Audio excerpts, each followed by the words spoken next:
Saludos amigos, bienvenidos a su programa de Lo que no te dicen, de manera virtual a través de nuestro canal de Dura Streaming de Jugando Pelota Dura. Hoy vamos a estar hablando de dos temas importantes.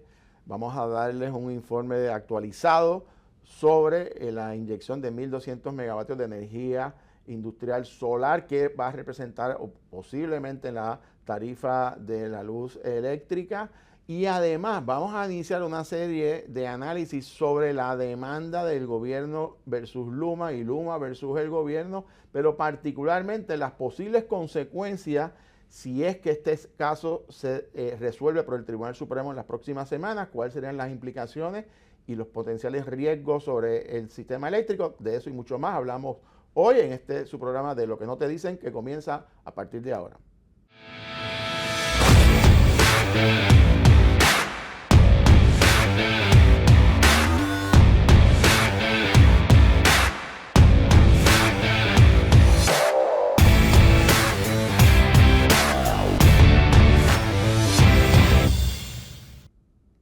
Saludos amigos, bienvenidos a su programa de Lo que no te dicen a través de nuestro canal de YouTube de Dura Streaming y obviamente de Jugando Pelota Dura. Les saludo a Jorge Colbert Toro. Hoy vamos a estar hablando de dos temas bien interesantes sobre el tema energético. Ustedes saben que llevamos ya unas cuantas semanas hablando sobre el tema energético. Más adelante vamos a abordar temas de salud. Vamos a hablar también sobre los temas de los fondos federales, el tema de la violencia y otros temas importantes, educación, la Universidad de Puerto Rico. Así que vamos a continuar el análisis semanal que tenemos a través de su canal de YouTube. Pero hoy les quiero poner al tanto de toda esta iniciativa que comenzó la señora gobernadora el año pasado con relación a energía solar industrial que pudiese representar un cambio significativo en el sistema eléctrico de Puerto Rico. Les había dicho que en septiembre del año pasado la gobernadora firmó una orden ejecutiva para acelerar estos proyectos, cerca de 24 proyectos, que le inyectarían energía solar al sistema de la red eléctrica entre 18 a 24 meses, 1.200 megavatios. Eso representaría, una vez se ponga en funciones, cerca de una reducción de entre 6 a 8 centavos en la tarifa de la luz. ¿Por qué? Porque en la medida en que hay mayor energía solar, entonces el gobierno no tiene que comprar tanto combustible fósil, particularmente petróleo, diésel, que es el más caro en el mercado. Y por lo tanto, como esa es la inversión, básicamente más de 2/3 partes de lo que usted paga en su tarifa mensual, si se compra menos diésel, menos combustible, porque la energía solar lo sustituye, que es mucho más barata, eso se refleja en una reducción en su tarifa mensual. Y como les había señalado, quiero repasar algunas tablas con ustedes. La evolución del proceso energético en Puerto Rico desde la década del 40, que estaba basado en los sistemas hidroeléctricos, luego nos movimos ya para desde la década del 50 hasta el 80, esos 30 años, una dependencia principalmente entre petróleo y diésel.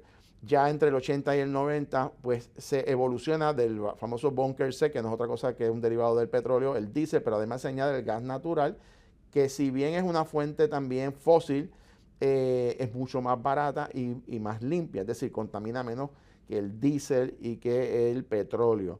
Ya para la década de 1990 hasta el año 2000 se añadió, además del gas natural y del diésel, el carbón, que también es una alternativa fósil, y aunque es contaminante, por lo menos la planta que se estableció en Puerto Rico, pues tiene unos controles que cumplen con las disposiciones federales. Pero la política pública del gobierno de Puerto Rico desde esa época en adelante ha sido irnos moviendo a otro tipo de fuentes de energía, de no depender a la vulnerabilidad del mercado en el Medio Oriente. Cada vez que hay guerras o situaciones allí, sube el costo del barril de petróleo y eso se refleja en su tarifa. Y también reducir la dependencia de alternativas como el carbón y como el diésel, que son fuentes fósiles. Así que el gobierno se ha ido moviendo hacia el gas natural, que es más limpio y más barato, aunque sigue siendo fósil, y también la energía renovable, particularmente energía solar y energía de viento, eólica. Y hacia eso nos hemos movido en todos estos años. Como podemos ver, el gas natural ha incrementado significativamente en las plantas en Puerto Rico, el petróleo ha habido una reducción, el carbón en términos de producción de energía ha alcanzado el 21% y las energías renovables ha estado principalmente dependiendo de energía solar, ya es el 10% de la energía que se produce en Puerto Rico. Porque esto es importante, porque en la medida que aumenta la inyección, por decirlo de esa manera, de energía solar, entonces se depende menos del petróleo y eso pues mejora las tarifas. Así que estos proyectos que comenzaron en septiembre y que yo les fui explicando, finalmente fue aprobado por el negociado de energía, por la Autoridad de Energía Eléctrica, y en días recientes, el pasado viernes, la Junta de Supervisión Fiscal aprobó todos los contratos para encaminar estos proyectos antes del 4 de julio, que fue el pasado sábado, porque esa era la fecha que yo les había explicado a ustedes, que permite que estas empresas puedan pedir un crédito federal, es decir, que el costo de inversión sea menor para ellos y por consiguiente sería un ahorro también para los consumidores. Así que se aprobaron los contratos de manera condicionada antes del término que estableció el gobierno federal. Ahora están haciendo los ajustes pertinentes para culminar esa fase, sobre todo en el área de las baterías de apoyo, que es la que se utilizan en horas de la noche a nivel industrial, para entonces culminar el proceso e iniciar la construcción de estos proyectos a través de todo Puerto Rico. Estamos hablando de cientos de cuerdas de terrenos que se van a establecer todos estos sistemas de placas solares industriales para la producción de energía y las baterías. ¿Qué representaría eso? Pues miren, si en este momento, como ha estado, las tarifas actuales han estado entre 27, 28 centavos y 29 centavos en el caso comercial, como se espera todavía ver la inyección o el costo de los bonistas, que eso va a tardar unos meses adicionales, en la medida en que logremos una reducción en la dependencia del petróleo, pues entonces tenemos un mejor margen de que el impacto económico sea a menor escala y por consiguiente si la energía solar entra de manera industrial en grandes cantidades, pues aún mejora aún más la situación de la tarifa para efectos de los consumidores. Estamos hablando de que esto pudiese producir esta inyección de entre 1.200 a 1.300 megavatios, un ahorro de aproximadamente 191 millones de dólares, que eso es cerca de 1.2 centavos kilovatio hora en su tarifa, para poder mejorar las condiciones. Así que finalmente, antes de la fecha del 4 de julio, que yo le había señalado que estaba corriendo contra el reloj, los créditos federales estaban en juego, se aprobaron los contratos, el negociado de energía, la Junta de Supervisión Fiscal, la presidenta de la Autoridad de Energía Eléctrica, el SAR de Energía, han dado aquí un paso extraordinario en beneficio de la gente. La gobernadora se apunta a uno. Obviamente faltan ahora estos detalles adicionales contractuales, pero no hay duda de que el plan para lograr una mayor presencia de energía solar está encaminado y eso son buenas noticias para Puerto Rico. Así que en este sentido nosotros le vamos a dar seguimiento porque queda finiquitar los señalamientos que ha hecho la Junta de Supervisión Fiscal, que serán en las próximas semanas, o sabe Dios en los próximos días, y una vez termine el proceso, culmine, nosotros le vamos a dar entonces un informe final de lo que ha sido este esfuerzo que comenzamos a analizarlo para ustedes hace ya varias semanas y que finalmente termina de manera positiva, que es la aprobación de los proyectos por parte de las agencias del gobierno de Puerto Rico dentro del término fatal, porque lo había puesto el gobierno federal, y digo fatal porque si pasaba del 4 de julio no se iban a reconocer los créditos federales. Se logró aprobar todo el día 3 de julio, así que se cumplió con el término establecido por el gobierno federal y eso pues puede representar un cambio cualitativo y significativo para los puertorriqueños en una reducción proyectada en las tarifas de la luz para todos los puertorriqueños. Cuando regresemos de la pausa, sin embargo, vamos a hablar ahora de otro escenario, un escenario que es mucho más complicado, que es dónde está la demanda entre el gobierno y Luma, cuáles son los argumentos, cuáles son los riesgos, qué pudiese hacer el Tribunal Supremo, cómo esto pudiese complicar el escenario. Eso lo vamos a discutir con ustedes en la segunda parte de este programa. No se retiren, regresamos en unos segundos.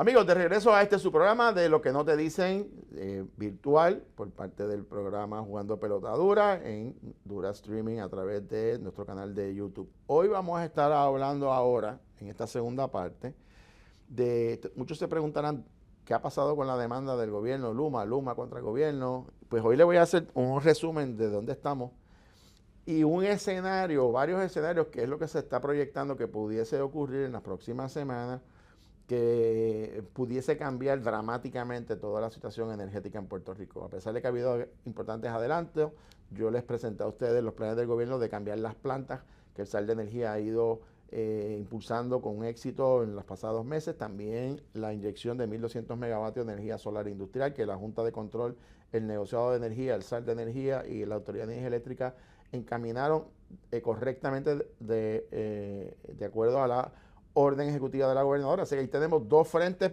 positivos para Puerto Rico, ¿verdad? Y la aceleración de los proyectos y del uso de fondos federales. Pero hay un tema que está a un lado, que sigue corriendo paralelo, que es el que es la piedra en el camino que pudiese complicar toda esta situación energética y que los escenarios están, yo diría, están llenos de una gran incertidumbre porque no se sabe qué van a hacer los tribunales de justicia con relación a esto. Pero quiero explicar qué es lo que está ocurriendo para que ustedes tengan claro. Primero, para que todo el mundo podamos estar en la misma página. Recuerdan que cuando el gobierno dijo que quería sacar a Luma y demandó para cancelar a Luma, Luma pidió que se moviera a la jurisdicción federal. Y estuvo tanto en el Tribunal de Distrito como en el Tribunal Apelativo y finalmente el Tribunal Federal se determinó que no, que esto es un asunto contractual que tiene que verse en los tribunales locales. Así es que ya todo ese esfuerzo a nivel federal terminó, se va a ver entonces en los tribunales de Puerto Rico y en ese sentido el gobierno ha acudido directamente al Tribunal Supremo de Puerto Rico diciendo, tribunal, anule este contrato y Luma está diciendo, un momentito, tiene que haber un proceso de descubrimiento de pruebas antes de llegar al Tribunal Supremo para adjudicar si se han agotado los procesos y demás.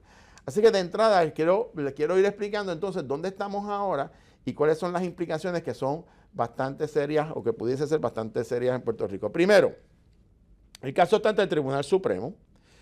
El gobierno impugna el contrato y solicita al Tribunal Supremo declarar nula la extensión del contrato por incumplimiento del requisito de votación. ¿Qué quiere decir ese primer elemento que ustedes ven en la gráfica? Quiere decir que el argumento del gobierno, miren qué interesante, ya no es, o nunca fue, porque nunca lo plantearon, aquella narrativa de que Luma ha incumplido y que hay que cancelar el contrato porque ha incumplido con sus responsabilidades, o porque ha incumplido con el uso de fondos federales, o porque no le da el servicio adecuadamente. Aquellos argumentos de la narrativa pública, a la hora de demandar el gobierno no levantó esas causas de acción. ¿Qué hizo el gobierno? El gobierno dice, no voy a cuestionar si Luma incumplió o no, sino lo que estoy cuestionando es que nosotros, el gobierno, le dimos una extensión al contrato original de manera incorrecta, sin seguir los procesos de ley, y por consiguiente es nula.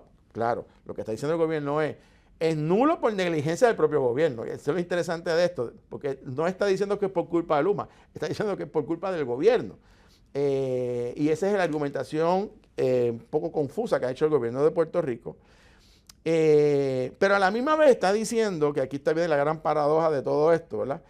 El gobierno pide que se declare nulo el contrato, pero a la misma vez solicita al tribunal que se retenga a Luma por un año mientras se escoge a su sucesor. Es decir, le dice, gobierno, cancele el contrato de Luma, declárelo nulo, pero no deje que se vaya, aguántelo ahí un año en lo que yo consigo quien lo sustituya. Y esa es la gran interrogante. Si usted declara nulo un contrato, entonces ¿bajo qué cláusula usted va a obligar a Luma a quedarse un año?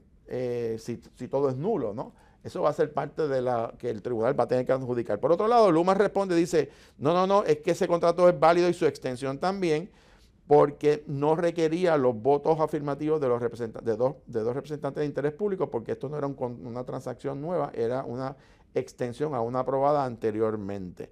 Pero además advierte que esa acción del gobierno ya está provocando daños sobre la empresa y riesgos operacionales en ese sentido.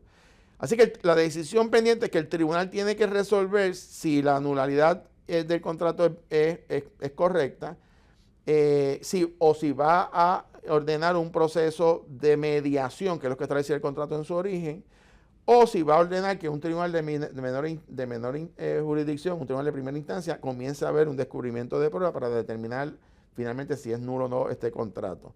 Y esa decisión del Tribunal Supremo es lo que va a decidir el destino finalmente de este contrato. Lo que llama la atención en esta primera parte que les quiero explicar es que el argumento del gobierno no es que Luma incumplió o falló, es que ellos, el propio gobierno, incumplieron con los procesos en ley y actuaron incorrectamente. Claro, cuando se refiere al gobierno se refiere a la administración de Pedro Pierluisi, que fue el que hizo esa extensión, no ellos. Pero para efectos de la relación contractual y de los tribunales, es irrelevante si era un otro gobernador, sigue siendo el gobierno, ¿verdad? Como representante del interés público. Así que esa es la controversia central de esta discusión. Entonces, ¿cuáles son los argumentos principales del gobierno? Primero, la nulidad de la extensión. Dice el gobierno que la extensión del contrato es nula porque no hubo votos de los representantes del interés público. Luma argumenta que no eran necesarios para aprobar porque la mayoría de los miembros de la Junta votaron a favor. El gobierno dice que no están alegando incumplimientos contractuales de parte de Luma. Interesante, después que estuvieron años y meses diciendo que Luma incumple, que Luma falla, que Luma no sirve, a la hora de ir a los tribunales no levantaron ningún argumento de incumplimiento sobre Luma. Y dice que aunque quieren romper la relación contractual de Luma, necesitan y le piden al tribunal que los aguante, los retenga por un año en lo que buscan a su sucesor, porque tienen que hacer un proceso de licitación para buscar un sustituto de Luma. Es interesante porque la selección de Luma, cuando se hizo en su origen para allá, para el año antes del 2020, tardó 3 años y medio, entre el 2017 hasta el 2020. ¿Qué garantiza que esto se va a tardar un año? Pues no sabemos. Y tampoco al día de hoy el gobierno ha señalado oficialmente, no ha divulgado nombres de ninguna empresa que diga yo tengo interés en ir allá, hacerme cargo de ese contrato en una situación de quiebra. No ha aparecido nadie hasta el día de hoy, salvo que hayan conversaciones privadas que no conocemos. Pero eso también levantaría banderas porque la ley de las alianzas público-privadas establece que para usted iniciar conversaciones tiene que declararse abierto un proceso de licitación porque hay que cualificar primero a estas firmas o empresas antes de comenzar un proceso de negociación. Así que ahí ya empezamos a mirar otras posibles controversias que surjan más adelante. En la falla procesal, el gobierno admite que fue una falla de ellos y no de Luma, y pide al tribunal que una vez declare el contrato nulo, pero entonces le aplique una disposición contractual de la transición. Y esa es la gran interrogante. Si es nulo el contrato, ¿por qué no es nulo entonces toda la cláusula, inclusive la de transición? Es algo que hay que preguntarse. Además, ¿qué dice Luma? Luma dice que el cumplimiento de ellos está admitido por el propio gobierno, que el gobierno ha admitido que Luma no ha incumplido con su contrato, que esta interpretación que hace el gobierno es errada porque no necesitaban los votos de los representantes del interés público, porque era una extensión y no una negociación nueva. Además que ya estas acciones del gobierno de impugnar a Luma han provocado daños económicos a esta empresa, que tiene 2 matrices, una canadiense y una norteamericana, y además que no se han agotado los mecanismos contractuales de resolución de disputas que establece el contrato original entre Luma y el gobierno. En síntesis, la posición de Luma es que la transacción es legítima, que es válida y que la acción del gobierno es ultra vires porque está incumpliendo con un contrato que ellos mismos firmaron. Ahora bien, aquí es que viene la parte interesante y la parte importante que les voy a explicar tan pronto regresemos de la pausa, que es qué pasa, qué pasaría, qué consecuencias hay si se decide de una manera por el Tribunal Supremo o si se decide de otra por el Tribunal Supremo y qué implicaciones puede haber particularmente a usted en el sistema de energía eléctrica y en la estabilidad de su bolsillo, que es lo más importante, ¿verdad? Que no nos afecte todas estas pugnas legales en el bolsillo de los contribuyentes y los consumidores. Pero eso se lo explico tan pronto regresemos de la pausa, no se retiren.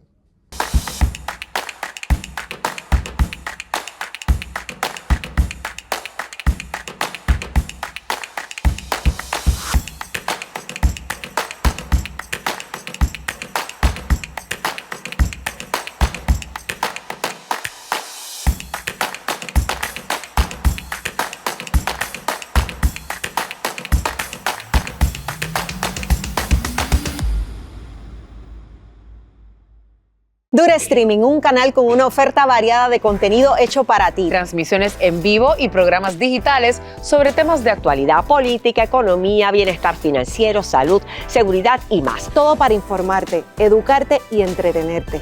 Desde un solo lugar. Dura Streaming por YouTube. Únete a la familia de Dura Streaming suscribiéndote a nuestro canal de YouTube y activando la campanita. Amigos, de regreso a este su programa de Lo que no te dicen, a través de Jugando Pelota Dura, nuestro canal de YouTube, en Dura Streaming. Y en esta ocasión les estoy explicando, ¿verdad?, todos los componentes, las controversias entre el gobierno y Luma con relación al contrato de Luma y qué están planteando. Y como les decía, la posición del gobierno llama la atención, que es, no estoy diciendo que Luma incumplió su parte, estoy diciendo que nosotros, el gobierno, otorgamos una extensión errada del contrato. Así que un poco se echa la culpa al propio gobierno. Y ese tema quiero que lo dejen ahí guardado en una gavetita, porque puede ser que Luma eventualmente utilice ese mismo argumento de admisión del gobierno en caso de que se cancele ese contrato, diciendo: tu gobierno me provocaste daño a mi Luma porque tú fuiste el que erraste, no yo, y por lo tanto yo te voy ahora a demandar en daño. Y estamos hablando de que ya ellos adelantaron de cuánto dinero estamos hablando, que es un paquetón de dinero. Y todas estas controversias legales y todos los abogados y todas las indemnizaciones que haya que pagar eventualmente, usted sabe de dónde salir, ¿verdad? Del bolsillo suyo y del mío. Ese es lo triste de todo esto. Pero ¿qué está diciendo Luma si ocurre que el Tribunal Supremo agarre el caso y diga: no voy a ver pruebas, voy a declarar nulo el contrato simplemente porque no se cumplió con una parte procesal según la interpretación del gobierno de Puerto Rico? Lo primero que hay que preguntarse es cuál es el Estado de Derecho. Si no hay contrato, pues ninguna de las partes tiene obligación. ¿Cómo quedaría entonces esa cláusula de transición de 4 meses que establece el contrato a 1 año que está pidiendo el gobierno si el contrato fue nulo? Luma puede decir: no, pues si tú me lo cancelaste, yo me voy. No tengo problema. Y ese es un problema para Puerto Rico, porque todos los cerca de 4,000 a 5,000 empleados del sistema eléctrico de Puerto Rico hoy son empleados de Luma, no son empleados del gobierno. Se fueron del gobierno, la empresa los acogió, muchos se retiraron de la Autoridad de Energía Eléctrica y lo que quedan, algunos del gobierno, están bajo el programa ¿verdad?, que reubica a los empleados públicos y que están haciendo todavía aportaciones a su sistema de retiro. Así que se quedaría en una especie de limbo para saber cuál es el estatus de estos empleados, pero particularmente si Luma se va y esos empleados son de Luma, ¿quién se va a hacer cargo del sistema eléctrico y con qué empleados? Porque no son del gobierno. Así que esa es la primera interrogante. Lo segundo, Luma plantea que si el Tribunal Supremo decide agarrar esto para resolverlo, estaría decidiendo un caso sin establecer un récord evidenciario ante el tribunal, lo que sería afectar los derechos de Luma, porque no siquiera le diste la parte para exponer su posición, pero muy particularmente para plantear, y cada parte tendrá sus argumentos para establecer qué se admite como evidencia o no en este proceso de cancelación. Además, Luma plantea que esto puede traer interrupciones en los servicios porque habría un vacío en la operación del sistema. ¿Quién se haría cargo? Si se declara nulo esto, ¿quién es entonces el responsable, verdad? El SAR de Energía, el ingeniero José Colón, ha dicho que entonces él invocaría una disposición, que hay una ley que básicamente declara un estado de emergencia y el gobierno se hace cargo de la administración, pero el problema no es la administración, el problema es quién se va a la calle, quién es el que va a estar en las brigadas, quién es el que va a estar peleando con los postes, porque todos esos empleados son de Luma, no son del gobierno. Así que esa es otra interrogante que quedaría también. Además, Luma dice que no existe un sustituto al día de hoy identificado, mucho menos un plan de transición. Esto es importante porque si no hay sustituto y usted saca a Luma, la pregunta es quién se hace cargo de esto, ¿no? Además, plantea también que habría incertidumbre sobre los proyectos de mejoras capitales, es decir, la inversión en dinero en infraestructura, entre ellos gobiernos de fondos federales, porque estos posibles atrasos en el flujo de fondos federales se pudiesen ser parte de las causas porque el recipiente designado por el gobierno de Puerto Rico para administrar y pedir las propuestas de fondos federales es Luma. Así que, en cierta manera, tendría que establecerse una nueva estructura para trabajar con los fondos federales y que no se pierdan, algo que pues nadie quisiera que ocurriera. Y finalmente hay otro elemento que es la incertidumbre sobre la deuda. El gobierno de Puerto Rico, a través de la Junta de Supervisión Fiscal, está negociando con los bonistas en este momento.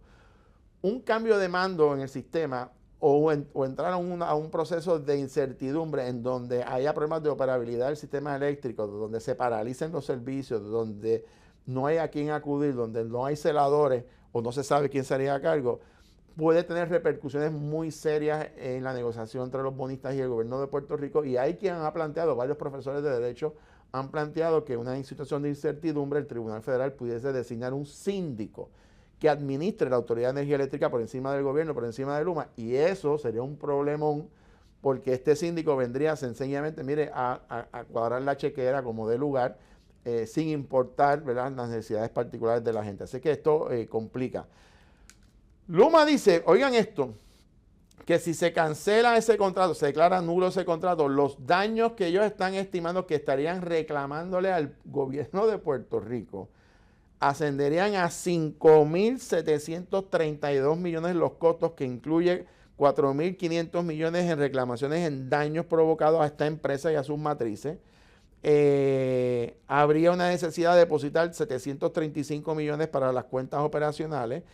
Hay 324 millones en deudas pendientes que no se le han pagado a suplidores, gente que ya ha hecho trabajo para el sistema eléctrico que a través de Luma, que el gobierno no le ha reembolsado el dinero a Luma.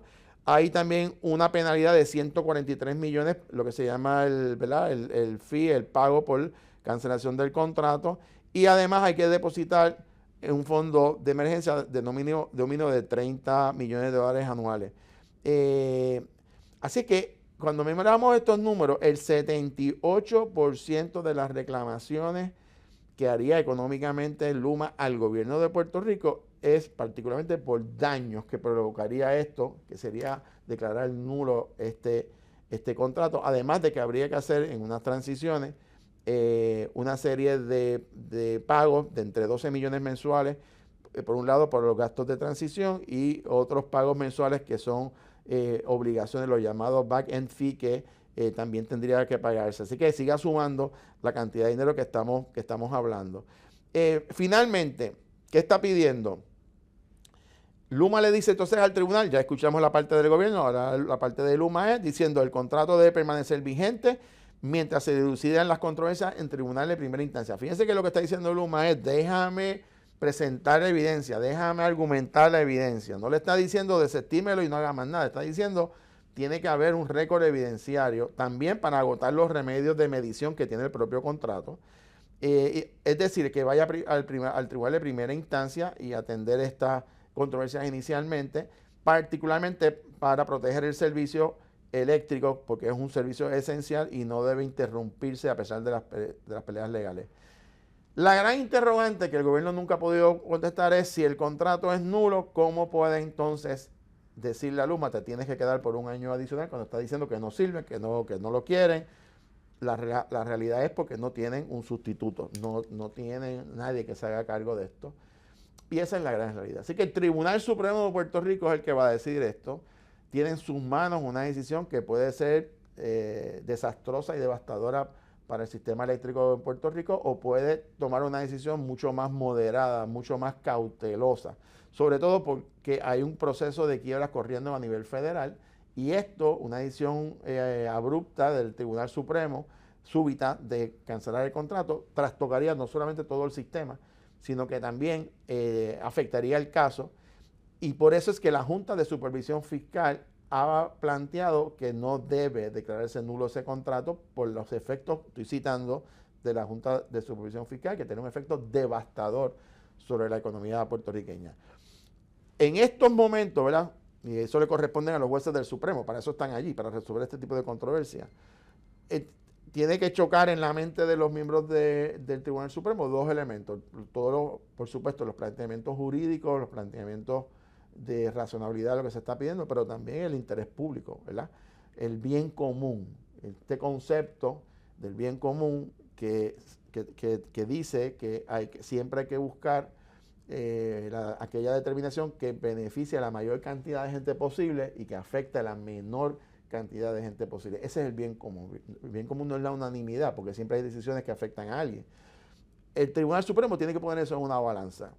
Declarar nulo un contrato que no sea dilucidado las diferencias entre las partes ni en las mediaciones ni en tribunales de primera instancia, pudiese ser una decisión demasiado abrupta, demasiada, yo diría, chocante, que pudiese desestabilizar la economía y todo lo que está ocurriendo en el país. Me parece que el Tribunal Supremo, razonablemente, debe tomar una decisión que permita que las partes diluciden sus diferencias y se determine finalmente si esto fue hecho o no correctamente, pero tiene que darse dentro de un proceso de una transición ordenada o dentro de unos procedimientos donde las partes puedan superar sus diferencias.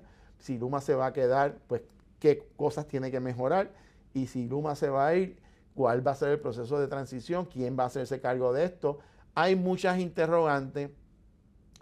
Todo, inclusive hasta, y lo voy a decir de esta manera, el Tribunal Federal, las Cortes Federales básicamente se lavaron las manos y dijeron, no, es un problema ya de las Cortes Locales de Puerto Rico, del gobierno del Estado de la Ciudad de Puerto Rico, que ellos resuelvan, porque eso dice el contrato, que es en las Cortes de Puerto Rico. Pues, y como el gobierno acudió al Tribunal Supremo y Luma también está acudiendo al Tribunal Supremo, pues le corresponde a los jueces del Tribunal Supremo, que tienen que hacer justicia, pero particularmente tienen que velar, lo más importante es por el bien común, por defender el bolsillo de la gente y sobre todo que sea lo mejor para el pueblo de Puerto Rico. En sus mentes queda esta determinación, confiemos en sus sabios juicios, pero me parece a mí que la palabra clave en todo esto es prudencia.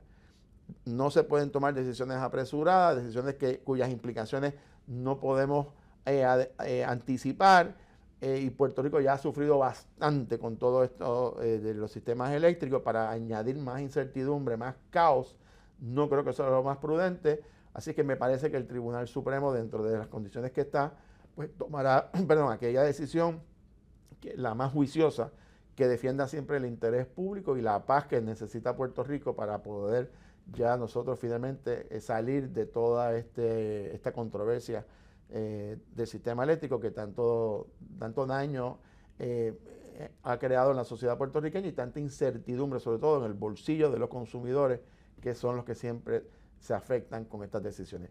Esa es la situación. Nosotros la semana que viene vamos a continuar en este diálogo con nuevos aspectos de este caso, de interesante caso, y vamos a invitar a ambas partes, tanto a Luma como al gobierno, tanto al Secretario de Energía como los abogados de Luma, para que comparezcan ante nosotros, nos dé su vertiente y hacerle las preguntas de rigor, siempre pensando y defendiendo el bolsillo suyo y la estabilidad de nuestra economía. Será hasta entonces. Gracias por su sintonía y que pasen muy buenas noches. Dura Streaming, un canal con una oferta variada de contenido hecho para ti. Transmisiones en vivo y programas digitales sobre temas de actualidad, Política, economía, bienestar financiero, salud, seguridad y más. Todo para informarte, educarte y entretenerte. Desde un solo lugar. Dura Streaming por YouTube. Únete a la familia de Dura Streaming suscribiéndote a nuestro canal de YouTube y activando la campanita.